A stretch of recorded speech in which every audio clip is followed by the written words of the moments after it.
ಅಂದರೆ ನಮ್ಮ ಮನೆಗೆ ಹಿಡಿದಿರೋ ಗ್ರಹಣ ಖಂಡಿತ ಬಿಟ್ಟು ಹೋಗುತ್ತೆ.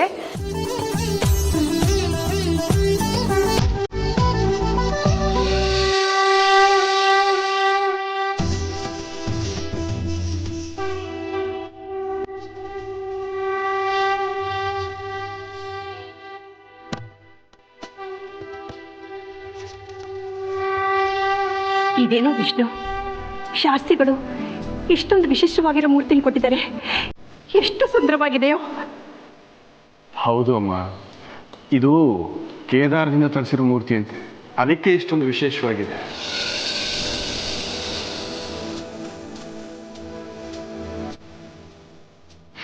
ಶಾಸ್ತ್ರಿಗಳು ನಮ್ಮ ಮೇಲೆ, ನಮ್ಮ ಮನೆ ಮೇಲೆ ಇಟ್ಟಿರೋ ಪ್ರೀತಿ ವಿಶ್ವಾಸಕ್ಕೆ ನಾವು ಏನು ಕೊಟ್ಟರು ಕಡಿಮೆನೆ ಅಲ್ವಾ ಅತ್ತೆಮ್ಮ? ಹೌದೇ ಅಮ್ಮ, ನೀನು ಹೇಳೋದು ನಿಜ.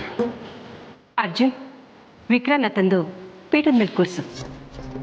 ಆಮೇಲೆ ಯಾರು ಏನೇನು ಕೆಲಸ ಮಾಡಬೇಕು ಅಂತ ನಾನು ಹೇಳ್ತೀನಿ. ಸರಿ ಅಜ್ಜಿ.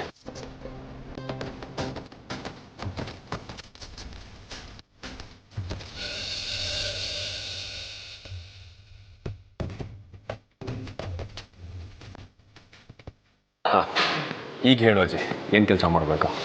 ನೀನು ಒಬ್ಬನೇ ಅಲ್ಲ, ನೀನು ಅಮೃತ ಸೇರಿ ನಾನು ಹೇಳಿದ ಕೆಲಸ ಎಲ್ಲ ಮಾಡಬೇಕು. ಅಮೃತ ಅವ್ರು ನನ್ನ ಜೊತೆಯಲ್ಲಿರೋದಾದ್ರೆ ನಾನು ಏನು ಕೆಲಸ ಮಾಡೋದಕ್ಕೂ ರೆಡಿ ಅಜ್ಜಿ.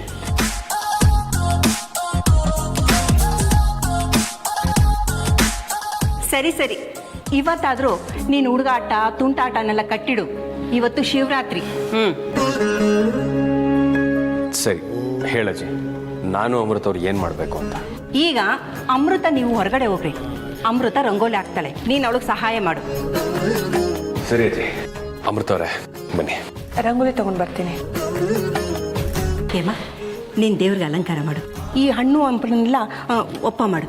ಹಾಗೆ ಸೆಕ್ಯೂರಿಟಿಗೆ ಕಂಚಲ ತರಕ್ಕೆ ಹೇಳಿದ್ದೀನಿ, ಮನೆಗೆಲ್ಲ ಹಾಕ್ಬಿಟ್ಟು ಶುದ್ಧ ಮಾಡಿಬಿಡು. ಸರಿ. ವಿಷ್ಣು, ರುದ್ರ, ನಾನೀಗ ದೇವ್ರಿಗೆ ನೈವೇದ್ಯ ಮಾಡಬೇಕು. ನೀವಿಬ್ಬರು ಬಂದು ನನಗೆ ಸಹಾಯ ಮಾಡಿ. ಓ, ಅಂದರೆ ಭೀಮಸೇನ ನಳಮಹಾರಾಜರಿಬ್ರು ಬಾಣಸಿಗರಾದ ಹಾಗೆ ಅಡಿಗೆ ಮನೆಯಲ್ಲಿ ನಾವಿಬ್ಬರಿಗೆ ನಿಮ್ಗೆ ಸಹಾಯ ಮಾಡಬೇಕಾ? ತಪ್ಪೇನು ಬಂತು? ನಮ್ಮನೆ ಕೆಲಸ ನಾವು ಮಾಡಬೇಕು. ಅದು ಅಲ್ಲದೆ ದೇವ್ರ ಸೇವೆ ಮಾಡೋದಕ್ಕೆ ಪುಣ್ಯ ಬೇಕು. ಇವತ್ತು ಮಾಡ್ತಾ ಇದ್ದೀರಾ ಅಂದರೆ ನೀವಿಬ್ಬರು ತುಂಬ ಅದೃಷ್ಟ ಮಾಡಿದ್ದೀರಾ ಕಣ್ರು. ಸರಿ ಅಂದಡಿ. ಬಾ.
शत्रुघ्नात्मावाहयामि शत्रुघ्नात्मावाहयामि शत्रुघ्नात्मावाहयामि।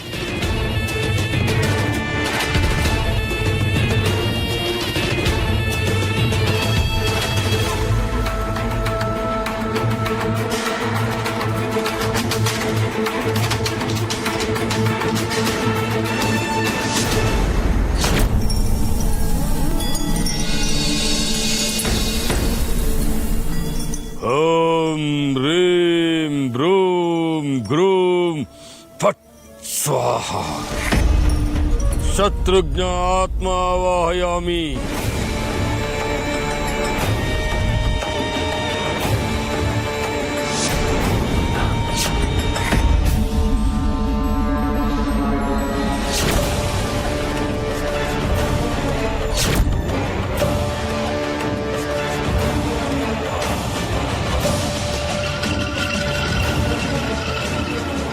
ನನ್ನ ನಿರಂತರವಾದ ಪ್ರಯತ್ನಗಳು ವ್ಯರ್ಥವಾಗುತ್ತಿವೆ. ಕಾರಣ ಏನು ಅಂತ ಗೊತ್ತಾಗ್ತಾ ಇಲ್ಲ.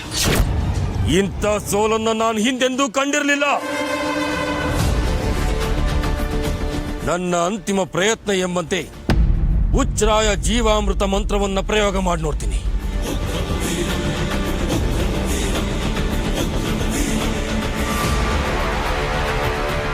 ಹ್ರೂಂ ಹ್ರೀಂ ಗ್ರೂಂ ಗ್ರೂಂ ಫಟ್ ಸ್ವಾಹ.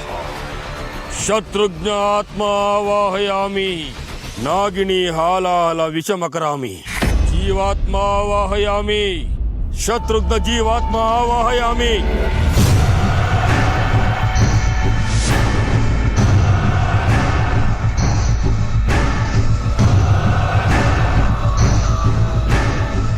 ಜೈ ಮಹಾಕಾಲ.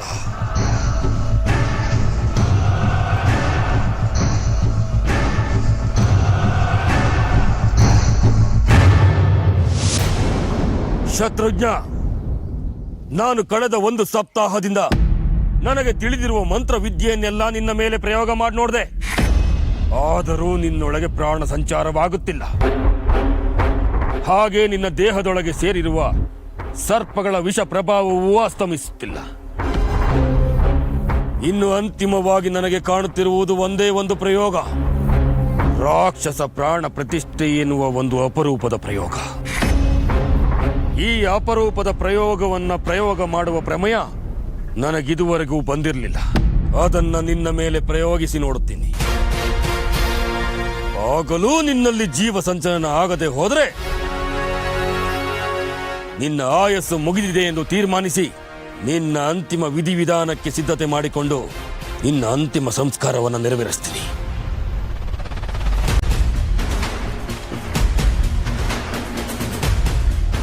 ಜೈ ಮಹಾಕಾಲ.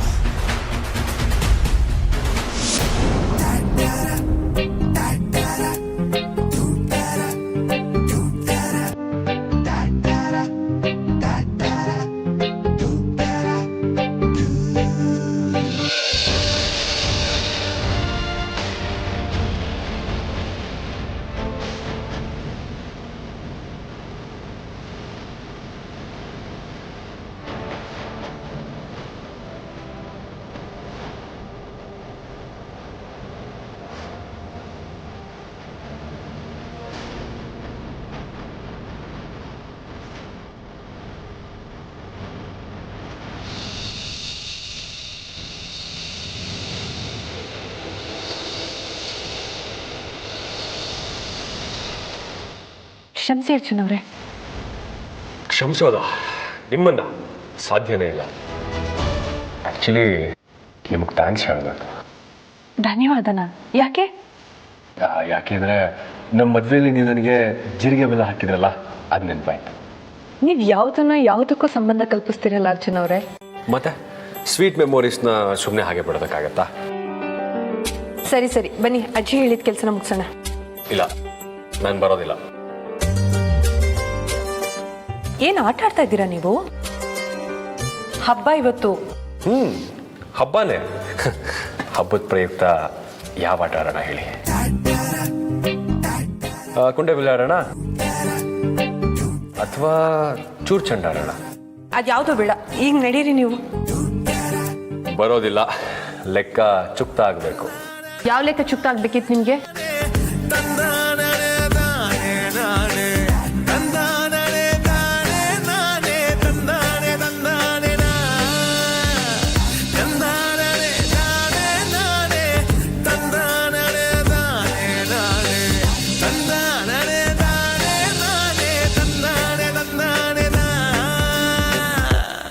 ಈ ಲೆಕ್ಕ ಚುಕ್ತ ಆಗಬೇಕು. ಅರ್ಜುನ್ ಅವ್ರು ಏನ್ ಮಾಡ್ತಾ ಇದ್ದೀರಾ? ನಾನು ನನ್ನ ಪ್ರೀತಿಯ ದೇವತೆಗೆ, ನನ್ನ ಹೃದಯ ರಾಣಿಗೆ ಅರ್ಚನೆ ಮಾಡ್ತಾ ಇದ್ದೀನಿ. ಅದಕ್ಕೆ ಇದೆಲ್ಲ ಸಮಯ ರೀ. ಪ್ರೀತಿಗೆ ಪ್ರೀತಿಸೋರಿಗೆ ಇಂಥದ್ದೇ ಸಮಯ ಅಂತ ಏನೂ ಇಲ್ಲ ರೀ. ಆ ದೇವರು ದಿನದ 24 ಗಂಟೆನೂ ಪ್ರೀತಿಸೋರಿಗೆ ಅಂತ ಮೀಸಲಾಗಿಟ್ಟಿದ್ದಾನೆ. ಈಗ ನೋಡಿ, ಕೃಷ್ಣ ರುಕ್ಮಿಣಿನ ಪ್ರೀತಿಸ್ಬೇಕಾದ್ರೆ ಯಾವ ಸಮಯ ಇತ್ತು? ಶಿವ ಪಾರ್ವತಿನ ಪ್ರೀತಿಸ್ಬೇಕಾದ್ರೆ ಯಾವ ಸಮಯ ಇತ್ತು? ಶ್ರೀನಿವಾಸ ಪದ್ಮಾವತಿನ ಪ್ರೀತಿಸ್ಬೇಕಾದ್ರೆ ಯಾವ ಸಂದರ್ಭ ಇತ್ತು, ರತಿ ಮನ್ಮಥನ ಪ್ರೀತಿಸ್ಬೇಕಾದ್ರೆ ಯಾವ ಸಮಯ ಸಂದರ್ಭ ಇತ್ತು ಅಂತ ನೀವೇ ಹೇಳಿ. ನಿಮ್ಗೆ ಯಾಕೋ ಅತಿ ಆಯ್ತು. ಅತಿನೂ ಇಲ್ಲ ಮಿತಿನೂ ಇಲ್ಲ ಕಣ್ರಿ. ನೀವು ನನ್ನ ಪ್ರಶ್ನೆಗೆ ಉತ್ತರ ಕೊಡಲೇಬೇಕು. ಕೊಡ್ಲಿಲ್ಲ ಅಂದ್ರೆ ನಿಮ್ಮನ್ನು ಬಿಡಲ್ಲ. ಈ ರೀತಿ ಅರ್ಚನೆ ನಡೀತಾನೇ ಇರುತ್ತೆ.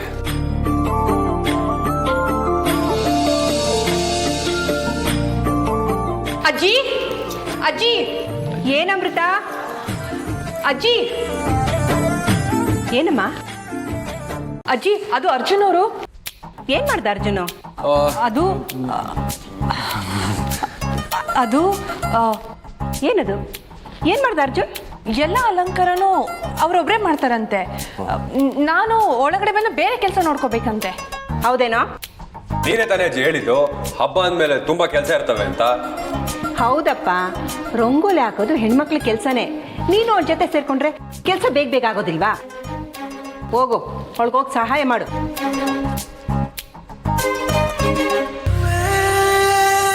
ಬನ್ನಿ ರಂಗೋಲಿ ಹಾಕೋಣ.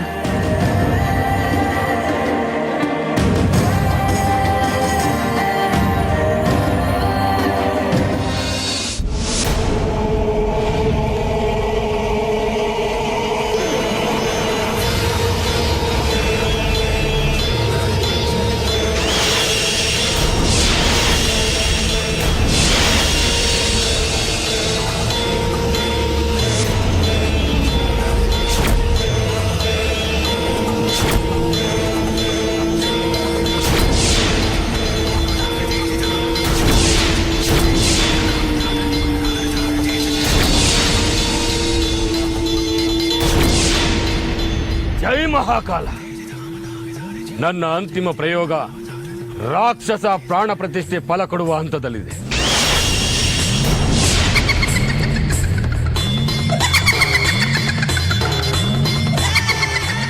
ಬಿಂಬಾಸುರ, ಸ್ವಾಗತ, ಸುಸ್ವಾಗತ.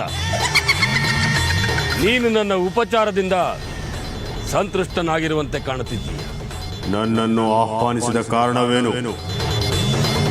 ತಿಳಿಸುವಂತವನಾಗು ಭೈರವ.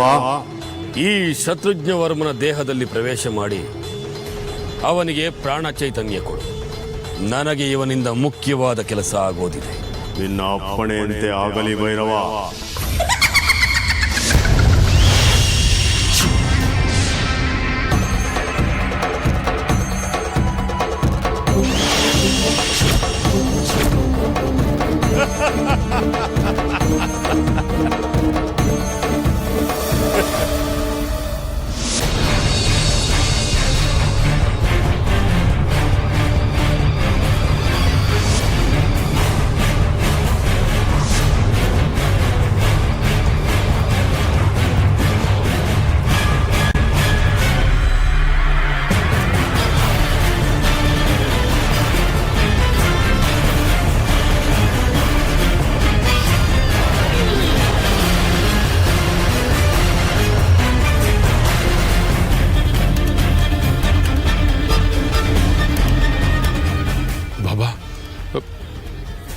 ನನ್ನ ಉಳಿಸ್ಕೊಂಡ್ಬಿಟ್ರ?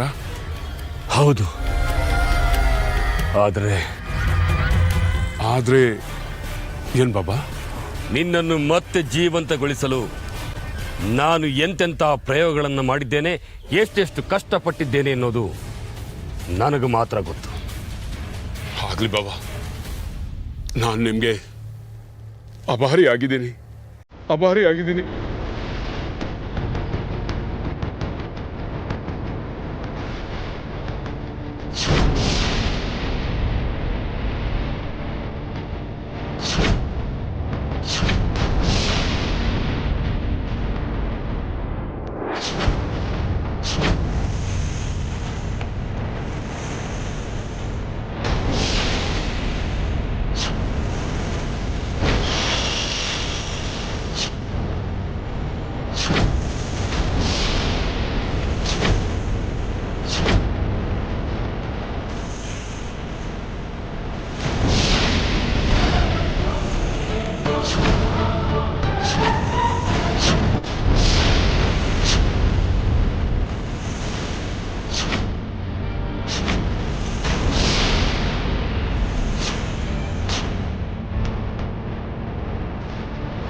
ನನ್ನನ್ನು ಬದುಕಿಸಿ ತುಂಬ ಒಳ್ಳೆ ಕೆಲಸ ಮಾಡಿದ್ರಿ ಬಾಬಾ.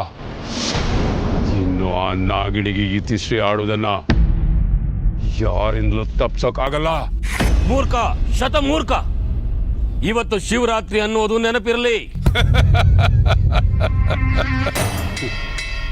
ಶಿವರಾತ್ರಿ ಆಗ್ಲಿ ನವರಾತ್ರಿ ಆಗ್ಲಿ ಆ ನಾಗಿಣಿ ನನ್ನ ಕೈಯಿಂದ ಹತಲಾಗುವುದನ್ನ ಯಾರಿಂದಲೂ ತಪ್ಸೋಕ್ಕಾಗಲ್ಲ. ಶತ್ರುಘ್ನ,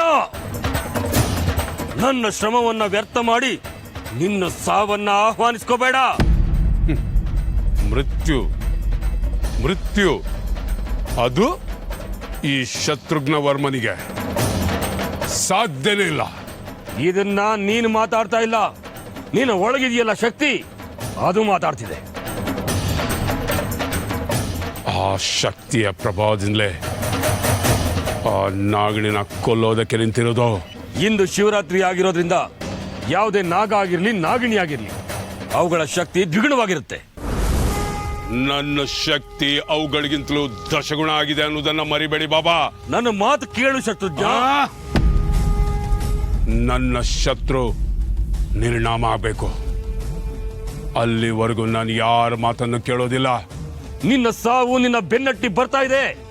ಮೃತ್ಯುವನ್ನೇ ಗೆದ್ದ ಮೃತ್ಯುಂಜಯ ನಾನು. ನನಗಿಲ್ಲೆಲ್ಲೇ ಮೃತ್ಯು. ಶತ್ರುಘ್ನ, ನಾನು ಇಲ್ಲಿಂದ ನಿನ್ನನ್ನು ಬಿಡಲಾರೆ. ನನ್ನ ದಾರಿಗೆ ಅಡ್ಡ ಬಂದ್ರೆ ನಿಮ್ಮನ್ನು ಸುಮ್ಮನೆ ಬಿಡಲಾರೆ. ನೀನನ್ನು ಮಾಡಕ್ಕಾಗಲ್ಲ. ನನ್ನ ಶಕ್ತಿಗೆ ನಿಮ್ಮ ಸವಾಲ.